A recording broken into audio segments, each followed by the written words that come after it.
Bem-vindos a mais um capítulo da nossa série Combatendo Corrupção na América Latina. Desafios, oportunidades e inovações. Meu nome é Carlos Grover e sou o presidente do Comitê Anticorrupção da Associação Americana de Direito Internacional. O nosso convidado de hoje é o ilustre desembargador federal Fausto de Santos, do Tribunal Regional Federal da Terceira Região. Antes de ingressar no TRF-3, o Dr. Fausto era juiz da Sexta Vara Federal Criminal em São Paulo, especializada em crimes financeiros e lavagem de dinheiro, além de uma carreira ilustre na magistratura, na qual foi responsável por processos de grande repercussão no Brasil, que tratavam de crimes de colarinho branco.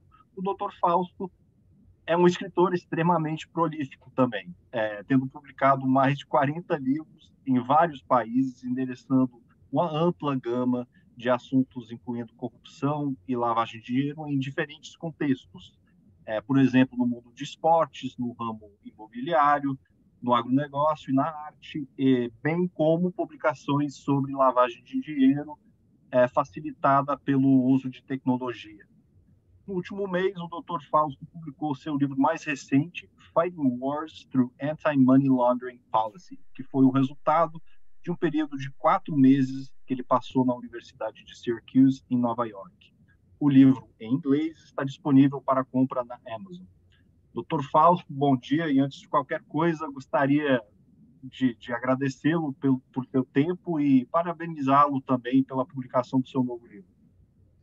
Eu que agradeço, é um prazer enorme falar com o American Law Society, International Law Society, e estou à disposição, sempre que for necessário, será uma enorme honra falar para todos vocês sobre o meu trabalho e as questões que estão hoje em debate no Brasil.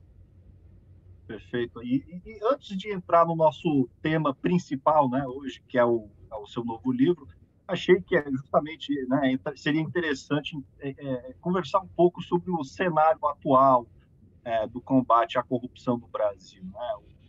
A lei anticorrupção vai completar 10 anos esse ano, né? Eu gostaria de entender um pouco a sua perspectiva ao refletir sobre esse período. Qual o senhor considera o impacto mais importante dessa lei? Quais são os principais desafios seguindo em frente? Olha, a lei anticorrupção, ela veio dentro de um movimento que foi muito forte no Brasil, que começou com a Estratégia Nacional de Combate à Corrupção e à Lavagem de Dinheiro, que é que se estabeleceu a partir de reuniões anuais desde 2003 e 2002, 2003, e a partir dessas reuniões anuais houve uma tentativa de reuniões anuais na capital do Brasil, né, em Brasília, tentando, a partir das experiências de vários órgãos de controle com relação à corrupção e à lavagem de dinheiro, tentar aperfeiçoar o sistema ao ponto de torná-lo efetivo, porque até então era totalmente inefetivo o combate à corrupção e à lavagem de dinheiro no Brasil. E aí, nesse movimento todo, acabou, uma das ideias era a lei anticorrupção, que acabou vingando no Brasil, ou seja, sendo editada pelo Congresso Nacional, no momento em que havia uma pressão popular muito grande com relação ao governo de então, da época, pressão popular decorrente das notícias de corrupção. E essas notícias de corrupção são fruto de trabalho da Justiça, especialmente federal, de combate à corrupção, e também do Ministério Público Federal, da Polícia Federal, que todos acabaram se especializando nesse combate, corrupção e lavagem de dinheiro. E a lei anticorrupção entrou nesse movimento crescente que estava até então, de aperfeiçoamento legislativo e institucional, que propiciou uma série de operações da Polícia Federal e também de atuação do Ministério Público Federal e da Justiça no sentido de combate à corrupção e à lavagem de dinheiro. Só que esse movimento acabou, eu já estou me adiantando, eu não sei se você vai... Eu já vou falando mais ou menos, esse movimento culminou com a operação Lava Jato, né? Eu estou com o termo em inglês, car wash, Lava Jato, que essa operação foi o ápice do combate à corrupção do Brasil. Não que antes não tivesse, eu mesmo fui titular, você mencionou de uma vara especializada em lavagem de dinheiro, vários casos envolvendo grandes empreiteiras e políticos e grandes empresários na corrupção. Mas o caso que ganhou repercussão no Brasil mesmo, de efetividade e internacionalmente, foi a Lava Jato. E esse movimento da Lava Jato gerou um contramovimento, um movimento contrário àquilo que funcionava. Então, toda a legislação que permitiu o combate à corrupção e à lavagem de dinheiro começou a ser revisitada, reinterpretada, reanalisada e reeditada pelo próprio Congresso Nacional. Nós tivemos agora, no final do ano passado, uma releitura da Lei das Estatais, que é uma lei que era importante, que vedava a atuação de políticos nas estatais, porque uma das fatos apurados na Lava Jato foi justamente o uso das estatais brasileiras para fins políticos, não só corrupção, mas para propiciar campanhas políticas, desvio de recursos para campanhas políticas, além da própria corrupção de políticos e pessoas que estavam no poder. Eu não estou falando, olha, Carlos, eu tenho que fazer eu não sou político, eu estou aqui como juiz e eu falo como juiz. Eu tive casos de corrupção, tenho casos ainda de corrupção, apesar que hoje o sentimento é de terra arrasada, para ser sincero, para ser bastante sincero.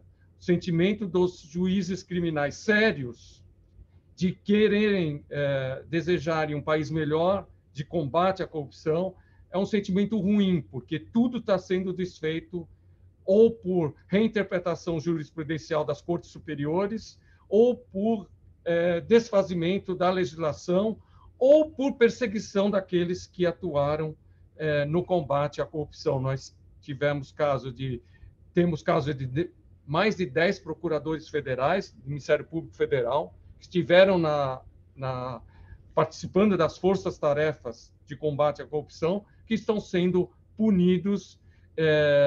Tem o caso do Deltan Dallagnol, que ele era o chefe da força-tarefa que propiciou a Lava Jato do Ministério Público, né? Chefe de forças-tarefa. As próprias forças-tarefa começaram a ser destruídas. Eu me lembro que eu tive casos em que envolvia forças-tarefas.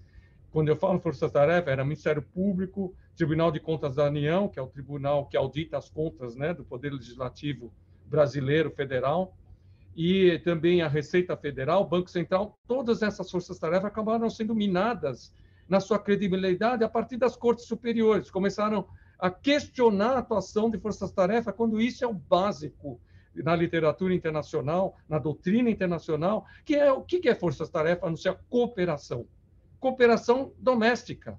E cooperação internacional é mais do que estimulada, até porque a lavagem de dinheiro e a corrupção, geralmente, ela se dá para fora do país, né? Os recursos são encaminhados, via de regra, para fora do país, com usos de offshore. Nós tivemos o caso do Pandora Papers, Panama Papers, tudo isso revelou que a riqueza ela é levada do país para esses paraísos fiscais. E parte dela é fruto de corrupção.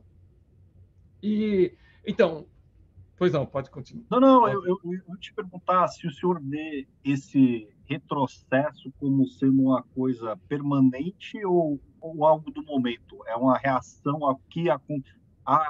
à investigação da Lava Jato que está no auge desse contramovimento. Olha, é um movimento do momento, mas é muito preocupante, porque o aparelhamento do Estado, do jeito que está sendo feito, antes tinha um sentimento que o Congresso, boa parte do Congresso Nacional Brasileiro era corrupto.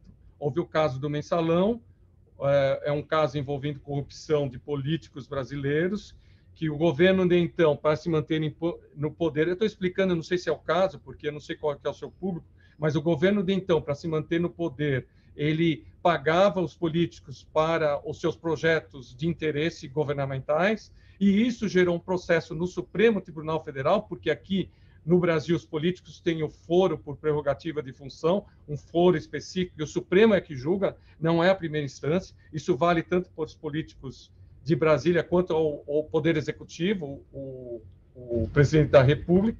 Então, o próprio Supremo tinha condenado várias pessoas e essa decisão foi efetiva, revelando que havia, de fato, corrupção no Congresso, boa parte do Congresso brasileiro. Havia essa sensação. Agora, não. A sensação se espraiou, porque as decisões, o Supremo Tribunal Federal, especificamente, ele está no momento que ele faz e desfaz. Então, ele não tem uma jurisprudência estável, algo que dá confiança e respaldo ao sistema, tecnicamente falando. Então, por exemplo, no Brasil só se podia prender quando havia o trânsito em julgado final. E no Brasil nós temos 4 instâncias. A gente tem a primeira instância, os tribunais, a segunda instância, o Superior Tribunal de Justiça, a terceira instância e o Supremo. Por que são 4 instâncias? Porque tudo acaba passando por esses tribunais. E o entendimento que havia era, não, tinha que esgotar tudo para alguém ser preso no Brasil, mesmo que condenado. Aí depois o Supremo, em 91, logo após a Constituição, a primeira vez ele fala, não, é constitucional a prisão antes de esgotar tudo esse caminho. Aí o Supremo, anos depois, falou, não, isso não pode acontecer, é inconstitucional. Depois, com as operações da Polícia Federal, voltou ao sistema falando é constitucional a prisão na segunda instância. E depois, no final, em 2019, com a Lava Jato, decidiu que não era mais constitucional a prisão, a não ser que fosse na última da última instância, que é o próprio Supremo Tribunal Federal. Então, tudo isso é muito ruim, porque o tempo todo, não é só esse caso, tem vários casos nesse sentido. A própria derrubada da lei das estatais, o que seria a lei das estatais? Que políticos não poderiam assumir cargos elevados das estatais. E exigia a lei 36 meses de quarentena para a assunção dessa posição por parte de políticos. Houve uma liminar no final do ano passado do Supremo falando, não, isso não vale mais, isso é muito restritivo, é inconstitucional, é isso, aquilo. O fato é que uma lei votada pelo Congresso Nacional com uma liminar de um ministro que entendeu simplesmente, diferentemente, derrubou vamos dizer, o core, a parte principal da lei, que era justamente esse dispositivo. E assim vai. E aí o Brasil tem várias decisões nesse sentido, o que está assustando todo mundo. Quem é da área técnico-jurídica, criminal, assusta ver esse pouco tecnicismo do Supremo Tribunal Federal, porque cada hora, dependendo de qual é o partido, ou de qual é o grupo de advogados, ou de quais são os interesses, as decisões elas vão num sentido e no outro. Então, não tem essa segurança jurídica no Brasil mais. Então, é isso que eu preocupo. Esse caráter político da instituição, que deveria ser técnica. E quando a gente fala técnico, o que seria? A consideração de direitos e deveres julgados pela corte, né? Tecnicamente falando, que são as decisões judiciais. O senhor levantou um assunto que é extremamente específico ao Brasil, né? Que é o Fórum Privilegiado. Né? Os nossos membros, acho que é interessante eles entenderem um pouco sobre o Fórum Privilegiado e qual é o efeito disso no combate à corrupção. Olha, eu vejo por aqui. Eu estou há muitos anos na Justiça. Eu estou há 34 anos na Justiça como juiz federal. Então, eu vejo o caminho. Melhorou muito o combate do que era, que não existia nada, do que é hoje. Mas nós retrocedemos muito ao nível de antes de toda essa legislação de combate à corrupção. Por que eu estou te falando isso? Hoje, conversando com os juízes criminais, não existem mais operações contra a corrupção no Brasil. Faz 2 anos que não tem nada. Não existem mais. O que tem, então, é um respaldo do que havia de investigação séria, contundente, por parte da Polícia Federal. Então, hoje, a coisa diminuiu muito. E o foro por prerrogativa de função que é aquele foro em que o Supremo é que julga os políticos e julga o presidente da República e altas autoridades federais, há um sentimento de que isso, na verdade, não é um foro de julgamento técnico, é um foro que acaba protegendo os políticos. Ele vale como algo de proteção e algo de desproteção sistêmica do sistema. Por quê? Por que não confiar na primeira instância? Por que não confiar nos juízes que são técnicos? A primeira instância no Brasil e quase a totalidade da segunda instância são formadas por pessoas que passaram por concursos públicos. Então, o juiz, para se tornar juiz federal no Brasil, e mesmo os juízes estaduais no Brasil, passam por um concurso público, um concurso de provas e títulos. Então, provas escritas, provas orais, prova de antecedentes sociais e de bem-estar, né, pessoal, mental. E essas provas fazem com que os juízes de primeiro grau e segundo grau sejam os respeitados na sociedade brasileira, porque são juízes independentes e técnicos. A confiança no Brasil ela é inversamente proporcional à subida das instâncias. Quanto mais se sobem as instâncias, menos confiança há, porque as nomeações para as cortes superiores são nomeações políticas. Nós tivemos agora, estamos tendo uma indicação política por parte do presidente de um advogado que foi o seu advogado no caso Lava Jato. O presidente Lula está nomeando o seu próprio advogado. A Transparência Internacional soltou uma nota contra isso, falando, olha, isso fere todos os princípios que sustentam o combate à corrupção. Os princípios de Jacarta, a própria Convenção da ONU contra a corrupção e a interpretação que Colombo deu, né? Existe a interpretação dos princípios de Jacarta por parte de Colombo. E tudo isso está sendo violado com essa simples nomeação. Então, nós temos essa nomeação, nós temos a condenação de um político brasileiro à perda do cargo por questões que é discutíveis tecnicamente, que é o caso do Deltan Dallagnol, Deltan Dallagnol, que era o procurador-chefe da Lava Jato, que saiu da Lava Jato para se candidatar a deputado federal, conseguiu a maior votação no seu estado, é o deputado federal mais votado, e ele acabou perdendo o cargo porque havia um procedimento administrativo quando a legislação da lei da ficha limpa fala que quando há processo administrativo e não procedimento de sindicância. Você sabe que sindicância, procedimento qualquer um tem. Mesmo aqui no tribunal, várias pessoas ingressam contra um desembargador ou contra um juiz de primeiro grau, alegando qualquer coisa. Ele atrasou. Isso gera uma sindicância. Meu caso não está sendo julgado. Gera uma sindicância. Sindicância não quer dizer processo instaurado contra alguém por algo muito sério. Então, a sindicância é uma apuração preliminar que pode gerar um processo administrativo, né? E pode não gerar. E com base numa interpretação extensiva, acabaram com o mandato de um deputado federal. E não é só ele, tem outros também ameaçados, com base nessas interpretações que são pouco técnicas e que assustam a comunidade jurídica brasileira. E as primeiras instâncias também, nesse caso, entenderam diferente, né, do que... Exatamente, entenderam diferente.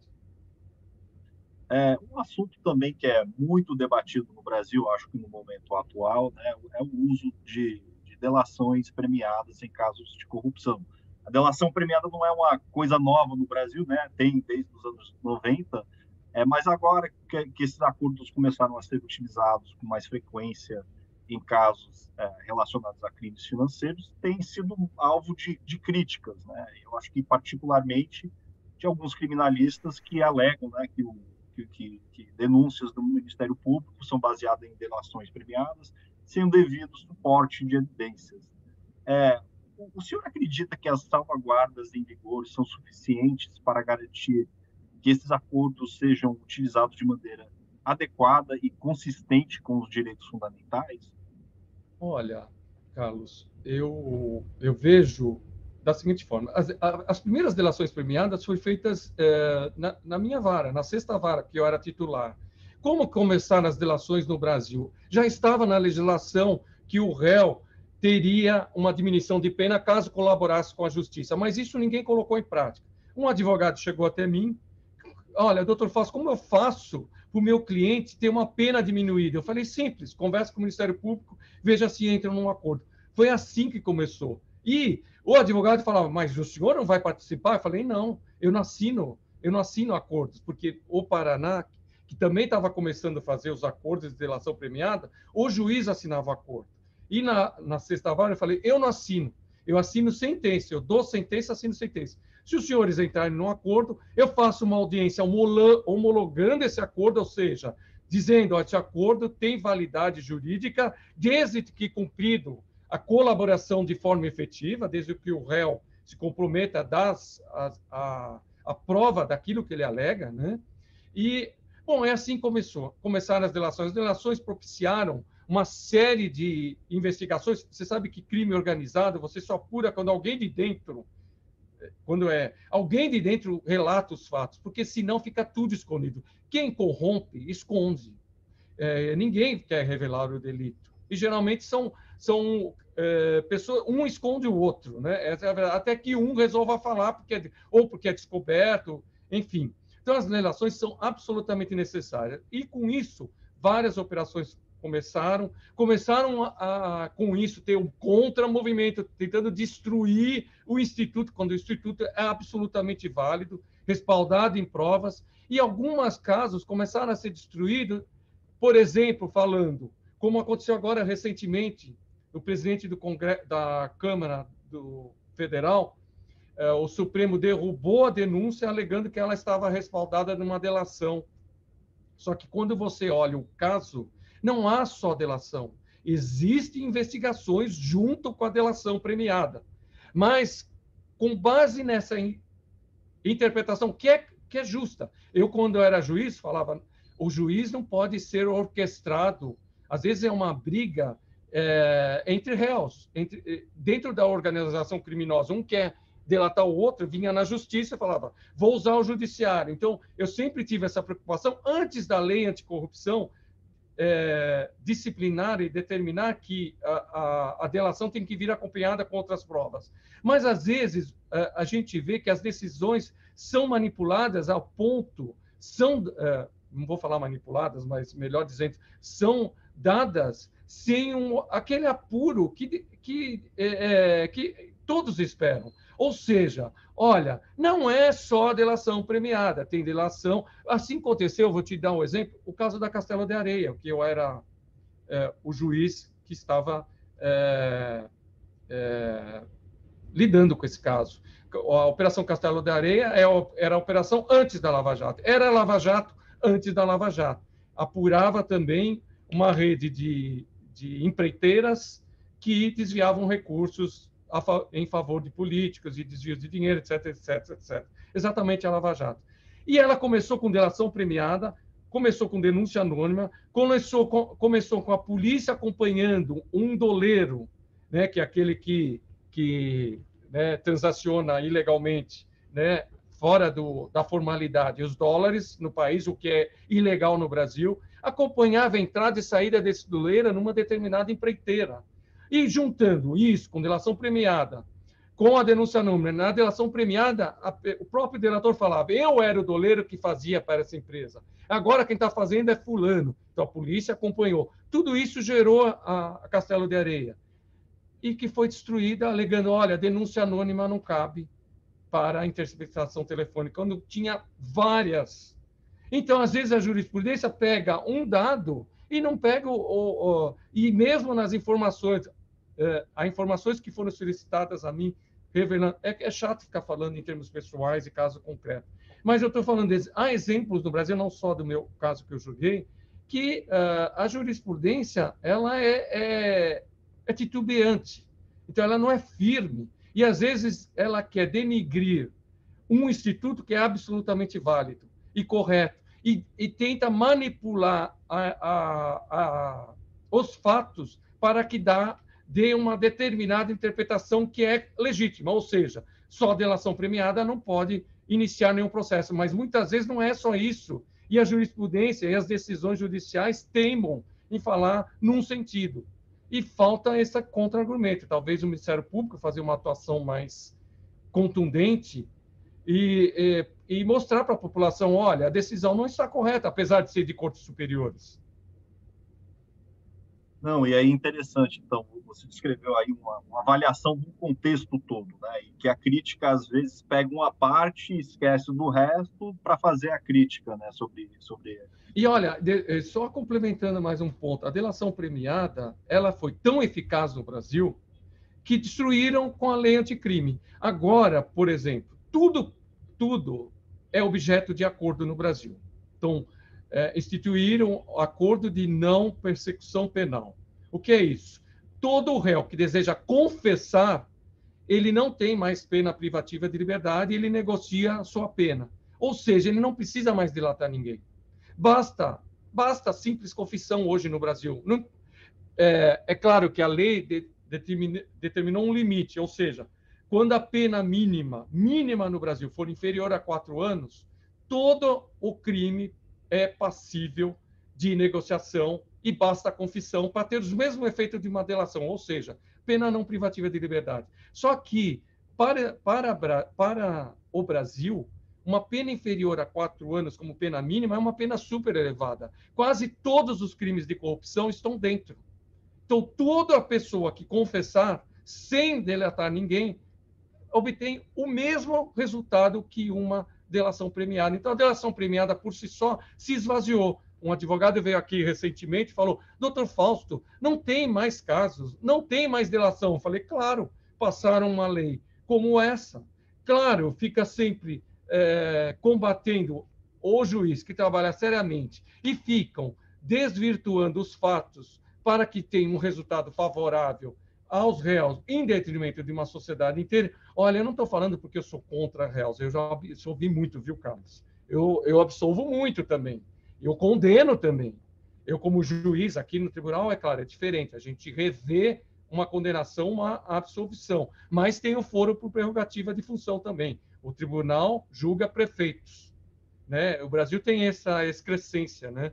Sempre tem alguém, eu mesmo tenho foro por prerrogativa, eu sou julgado pelo STJ, porque eu acho tudo isso errado. Acho que devia ser um julgamento só, primeira instância, segunda instância, assim como como tem sido com os réus comuns. Então, e parece que é um momento de muita mudança também, mas qual é a sua avaliação, então, do equilíbrio que o Brasil atingiu entre, por um lado, responsabilização de criminosos, né, de quem comete atos de corrupção, e, do outro lado, preservação de direitos fundamentais? Parece que, né, pela sua resposta agorinha mesmo, né, que, né, no contexto de delação premiada, faz parte do contexto mais amplo, uma avaliação ampla que o senhor faz, né, que é uma peça até, inclusive essa peça você avalia a credibilidade, né, para ver se é uma briga entre réus, etc, etc, mas eu estou curioso para entender um pouco da sua perspectiva desse equilíbrio. Olha, eu achei interessante você falar isso, porque você tinha feito uma pergunta anterior sobre os movimentos, né? Tinha um movimento mais em favor da sociedade, agora tem um movimento em favor do réu. Todo movimento, quando é um movimento de interpretação de forma absoluta, ele totalmente ele se desacredita. Então, hoje a gente está interpretando absolutamente em favor dos réus. E não vejo como uma interpretação absoluta em favor da sociedade antes. Absoluta. Havia uma ponderação, tanto é que existiam absolvições, condenações. Agora, nós estamos nesse movimento, mas eu acho que o que eu não quero passar uma mensagem negativa, mas eu acho que o grande trunfo de hoje em dia é, primeiro, a internet. Antigamente, quando eu via os grandes casos, havia um monopólio da informação por parte da grande mídia. Então, o que interessava a grande mídia constava e era como verdade. Hoje não existe mais essa verdade e estão tentando controlar a verdade, controlando a internet. Porque você sabe que a opinião pública sempre incomoda, né? E ela sempre existe, de uma forma ou de outra, ela sempre existe. Agora, tentar asfixiar a opinião pública com projeto para controlar a mídia é todo o sonho de um político, porque a praça pública hoje ela está inviabilizada por conta da internet, que facilita muito a manifestação popular. Então, eu acho que a população brasileira já tem muito ciência do que está acontecendo. Tem ciência do não funcionamento de forma adequada por parte das instituições, especialmente do Poder Judiciário, hoje. Tem ciência do aparelhamento político das instituições de uma maneira geral, não só o Poder Judiciário, mas tudo aquilo que é possível, as estatais, os órgãos públicos. E eu não estou falando desse governo, mas antes também houve a tentativa nesse sentido. De 20 anos para cá, as instituições estão sendo contaminadas politicamente. Antigamente era muito mais técnico. Eu acho que isso vai gerar uma ciência popular, que pode gerar um movimento de cobrança por um sistema minimamente equilibrado, né? Que não veja os direitos e garantias de forma absoluta do réu, mas de forma relativa, e também não veja de forma absoluta o direito de punir do Estado, né? Então, esse direito de punir tem que ser equilibrado com os direitos e garantias individuais. No capítulo 3 do seu livro, o senhor descreve alguns dos primeiros desafios que as varas especializadas enfrentaram, né, no passado. Alguns exemplos, né, altas cargas de trabalho, falta de recurso, a própria complexidade dos casos, vazamentos na imprensa, e também o uso inexpressivo da delação premiada. Estou curioso para entender um pouco também, ao longo da sua carreira na magistratura, o senhor entende que essa situação evoluiu? Eu estou curioso para entender como que evoluiu durante a sua carreira. Olha, quando ingressei na Justiça Federal, não existia um caso de corrupção, de lavagem, era só contrabando de descaminho vindo do Paraguai. Era isso que existia. Então, eram produtos que eram descaminhados, trazidos ilegalmente ao Brasil, não pagavam tributos, e a Justiça Federal brasileira era isso. Sendo que a Justiça Federal não foi concebida para isso. E, em determinado momento, eu lembro que eu chamei o Ministério Público e falei, o que está acontecendo? Várias pessoas do Ministério Público eu chamei, o que está acontecendo? Eu estou aqui julgando ônibus, pessoas que estão trazendo mercadoria do Paraguai, e a corrupção correndo solta, crimes graves correndo no país, tráfico internacional de drogas e nada acontecendo, porque tráfico internacional de drogas, a competência é da Justiça Federal. Então, houve um avanço, pouco a pouco, tudo isso foi melhorando. Começaram a ter os grandes casos, tráfico internacional começou a ser condenado mais contundentemente, cooperações internacionais com outros países, o Brasil demandando muito, porque estava trabalhando muito bem. E aí houve o que eu falei, esse contra-argumento. Eu não sei, eu acho que houve uma evolução do sistema e é o que eu falei há pouco, e uma tentativa de fazer o sistema retroceder. Mas eu acho que com a consciência popular, com a mídia, com a internet, eu acho que não está mais tão fácil o retrocesso como antes. Está vindo, está mais difícil, mas eu acredito muito, existem muitos juízes sérios, a maioria é séria, essa que é a realidade. A maioria que trabalha no Brasil trabalha com a sua independência funcional, isso ainda é garantido, e apesar de ter um ou outro juiz sendo punidos de forma pouco convencível, existem aqueles que continuam atuando. Eu mesmo continuo atuando aqui. Aparece o caso, eu vou julgar da forma que eu sempre achei que devo julgar. Então, se o juiz se respalda tecnicamente, é difícil ele ser condenado, ser reprimido. Então, parece que, né, alguns desses desafios do começo, né, desafios técnicos, né, de tipo conhecimento do assunto, que na época era uma coisa nova, né? Então, melhorar esse conhecimento e também lidar com a carga de trabalho, né? Em todos esses casos, a gente está falando de muitos dados, né? Documentos. Esse aspecto mais técnico tem evoluído ou durante esse retrocesso meio que esvaziou também a capacidade técnica? Não, olha, o que houve, por exemplo, uma mudança que eu acho que é interessante falar, hoje os processos são eletrônicos, na época era tudo papel. né? Então, vinham caminhões, às vezes o juiz decidia por uma quebra de sigilo bancário, vinham caminhões com documentos bancários, às vezes eram de 2 anos, por exemplo, vinham caminhões falar.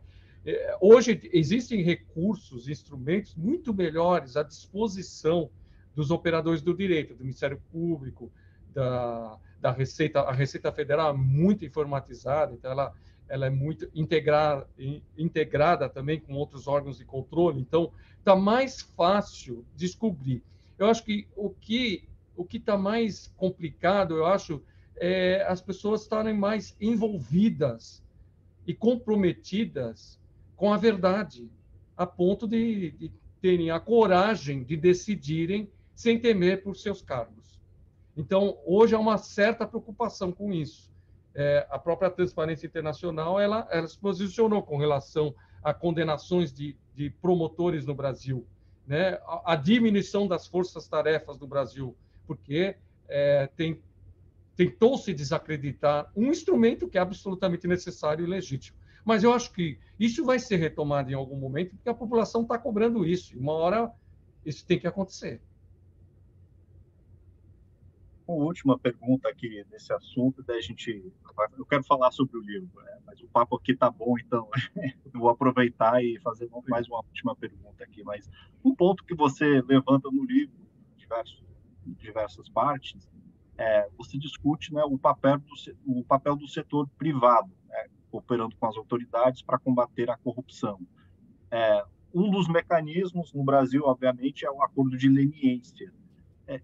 O senhor entende que os acordos de leniência, da forma em que estão previstos, são eficazes e há espaço para melhoria? Olha, eu vou ser sincero com você, eu tenho pouca experiência de acordos de leniência, mas o que eu acho que sim. O que eu tenho lido a respeito, eu acho que o acordo de leniência ele pode ser um instrumento eficaz. Eu tive caso aqui, no ano passado eu julguei, de um acordo de leniência que gerou um processo criminal e que no processo criminal houve delação, então houve uma conjugação e começou com um acordo de leniência. Uma empresa que fez o acordo de leniência e o Ministério Público acabou vindo processar fisicamente a pessoa física, né, responsável pelo fato denunciado porque era um cartel, era a denúncia de um cartel em fraude em licitações. Agora eu estou lembrando do caso. E nesse caso, a empresa que fez o acordo denunciou outras empresas que estavam em cartel e outras empresas vieram sendo processadas. Na verdade, não as empresas, mas as pessoas físicas responsáveis por elas, pelo cartel.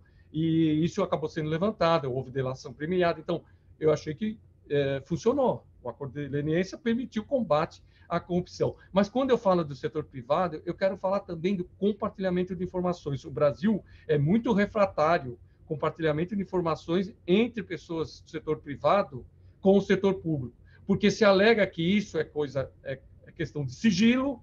Geralmente, as informações são sigilosas e tem que passar via judiciário, ou porque elas são informações que dizem respeito à intimidade, ou operações bancárias, e que não poderia haver uma troca de informações privadas para, por exemplo, aliviar o trabalho do COAF, que é o FinCEN brasileiro, né? Que é a Unidade de Inteligência Financeira Brasileira, o COAF. Então, se tudo tem que passar pelo judiciário a partir do COAF, sem poder ter o compartilhamento de informações, fica muito difícil. Vai se pegar muito pouco os crimes contra o sistema financeiro nacional e crimes econômicos em geral. Então, seria uma tentativa de facilitar o trabalho dos órgãos de controle, porque eles não conseguem tudo. O COAF tem em torno de 60 empregados. Se eu não me engano, o FinCEN tem 300.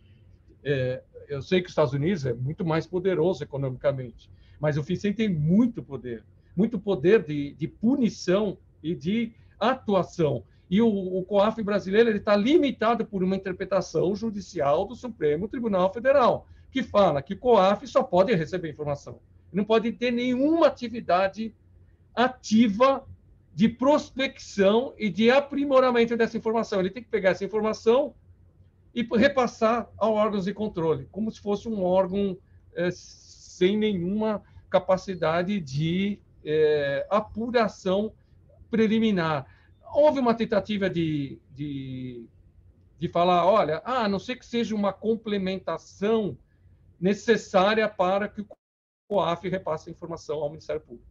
Mas as cortes superiores acabaram decidindo nesse sentido. O COAF é um órgão totalmente anômalo, vamos dizer assim, que só repassa informações ao órgão de controle. Por isso que no meu livro eu tento falar isso, porque também vislumbrando que não só no Brasil, mas eu acredito em outros, podem ter esse mesmo entendimento.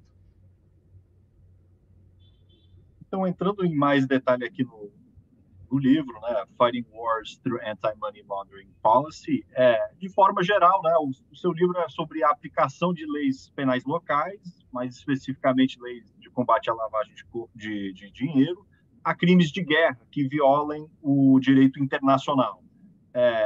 Qual é o papel da cooperação internacional nesse contexto? Né? Por exemplo, no confisco de ativos, né? De origem ilícita. Olha, posso mostrar meu livro? Para quem quiser ver. Por favor. É que ele é tão recente, até marquei aqui. Então, eu quis, no livro, focar o combate à lavagem de dinheiro como um mecanismo de combate aos crimes de guerra. Crimes de guerra que geram produtos econômicos, benefício econômico aos líderes de guerra e os seus facilitadores. E, geralmente, quando a gente está falando de crimes de guerra, geralmente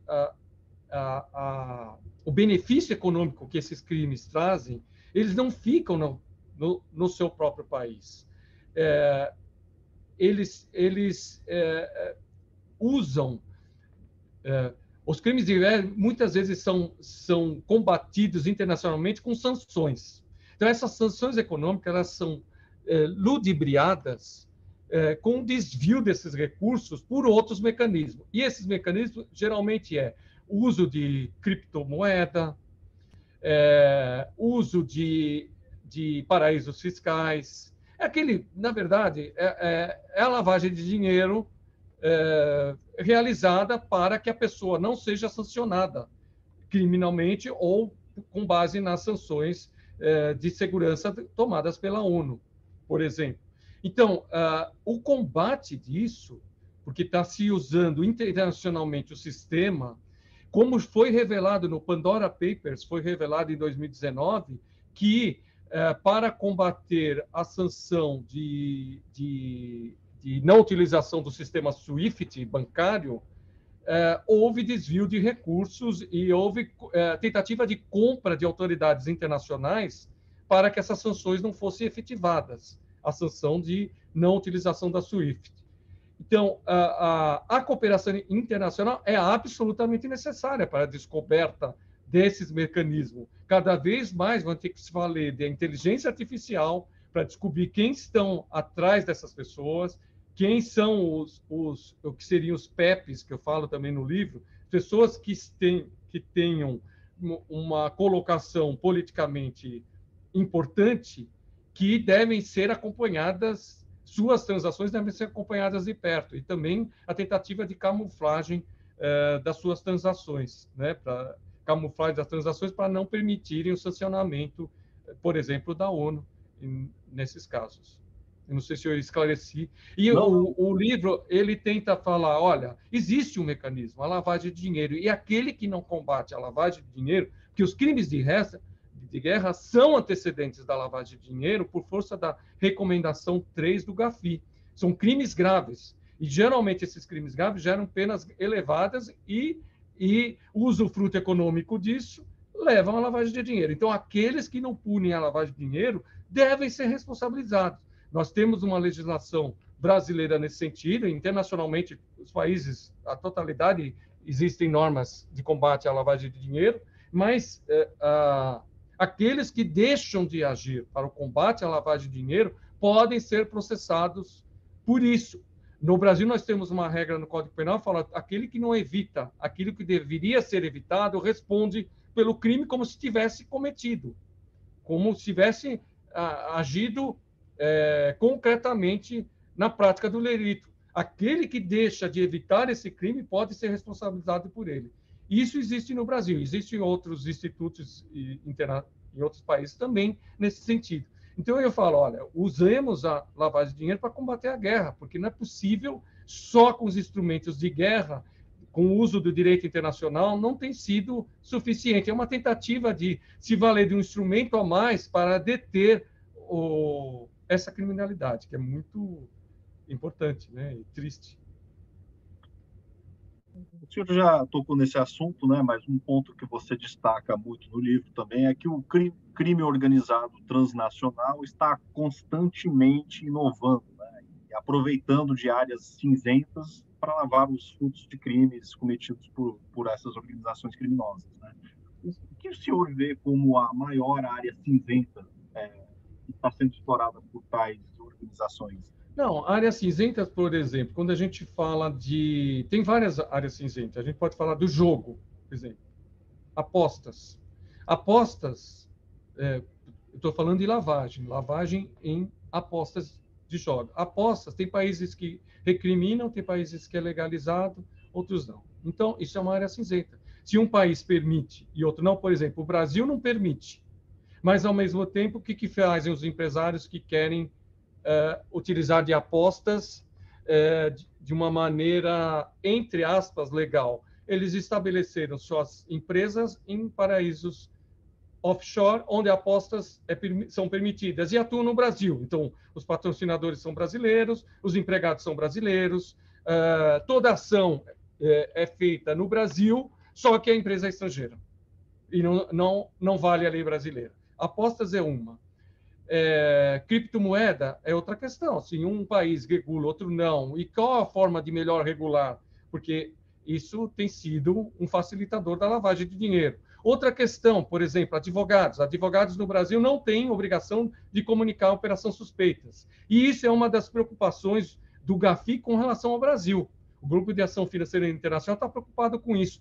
E vários casos aqui brasileiros, eu peguei antes, lavagem de dinheiro realizada por escritórios de advocacia. Nada contra advogados, né?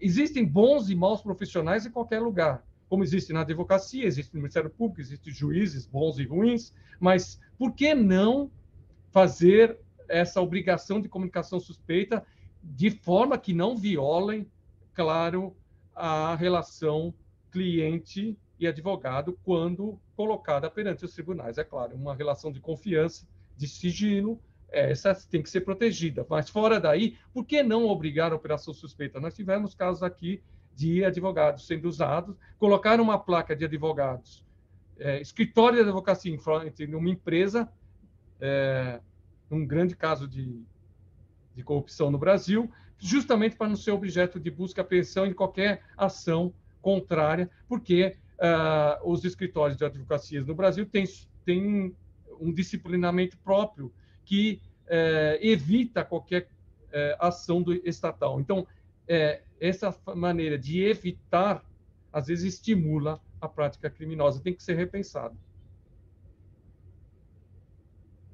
Eu vou projetar minha tela, que eu tenho uma imagem que eu queria compartilhar aqui, que eu achei que é um trecho interessantíssimo do livro, e eu queria mostrar a imagem aliás, o senhor vai ter que me corrigir se eu estiver com a imagem errada, mas o senhor está reconhecendo essa obra?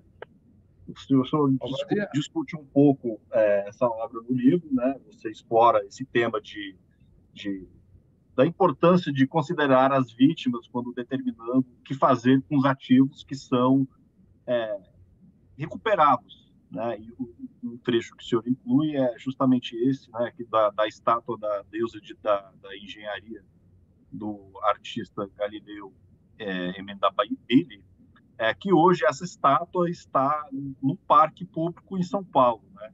Mas nem sempre foi assim. Achei que talvez fosse interessante você contar um pouco dessa história, como é que essa estátua acabou num parque, num espaço público, e onde estava antes. Carlos, é interessante você perguntar, porque com a evolução do combate à lavagem de dinheiro, crimes financeiros e corrupção, A polícia começou a fazer suas ações, apreendendo bens, e sempre os bens eram veículos e imóveis. Aí eu cheguei para a polícia uma vez e falei para o delegado, eu falei, por que não apreendem obras de arte? A obra de arte tem valor, tanto quanto um imóvel. Foram adquiridas de que forma? Ah, doutor Fausto, o senhor acha? Como era um assunto que ninguém... Isso eu estou falando de coisas de 2002, 2000. As pessoas ouviam isso e falavam, que absurdo. Estou falando das pessoas... Nossa, mas isso vai dar trabalho, porque não tinha nenhum corpo técnico especializado, ninguém, nada, no judiciário, e as coisas começaram a acontecer. E eu desenvolvi uma tese, na verdade, eu decidi, né, com base numa tese, de que toda obra de arte apreendida deve retornar à sociedade de alguma forma, com base na Convenção Unesco, que trata de bens culturais, né? Essa convenção que foi assinada pelo Brasil, pelos Estados Unidos e vários países. Os Estados Unidos foi o primeiro a assinar, e eu tive vários casos em que obras de arte foram apreendidas e tinha que dar uma destinação. E a destinação, nesse caso dessa obra, o Galileu Emendabile, esse artista que é ítalo-brasileiro, ele é muito conceituado no Brasil. A neta dele, que é viva, ela falava e falou para mim. Ela ficou sabendo da apreensão dessa obra, ela veio até a justiça e conversou comigo. Ela falou: o sonho dele é que a obra fique em espaço público. Então eu falei: espaço público será o destino. E aí foi feita uma conjugação de esforços entre a Prefeitura de São Paulo, um banco que patrocinava a restauração da obra, e a própria Justiça, o Ministério Público concordando, que permitiu a restauração e a colocação. Isso foi a primeira vez que foi feito isso. Não havia literatura, não havia doutrina, não havia jurisprudência, nada a respeito disso. Foi feito, e eu desenvolvi. Essas obras foram em praça pública, outras foram para o MASP, Museu de Arte de São Paulo, algumas que foram apreendidas, e outras foram a outros museus. E eu entendo dessa forma, que nenhuma obra pode ser vendida, até porque muitas vezes a obra ela é apenas um mecanismo de perpetuação do delito e não simplesmente o enaltecimento da obra por si só. E eu achava que a população tinha que ter acesso a tudo, e na divulgação disso, jamais falar que o doutor Fausto colocou a obra no tal lugar. Não, a Justiça Federal agiu no processo tal para a colocação dessas obras em combate ao crime financeiro internacional. Geralmente era internacional.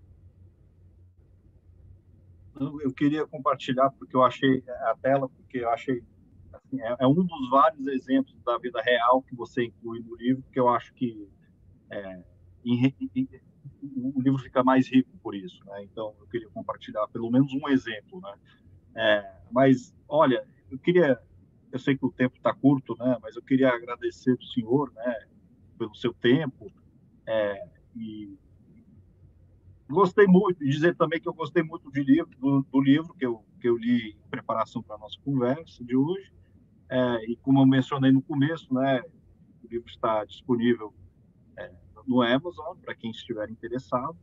Também gostaria de agradecer a todos que estão assistindo, e peço que fiquem atentos aos próximos capítulos da nossa série, Combatendo Corrupção na América Latina, Desafios, Oportunidades e Inovações. Mas muito obrigado, doutor Fausto, muito interessante a conversa, e agradeço muito.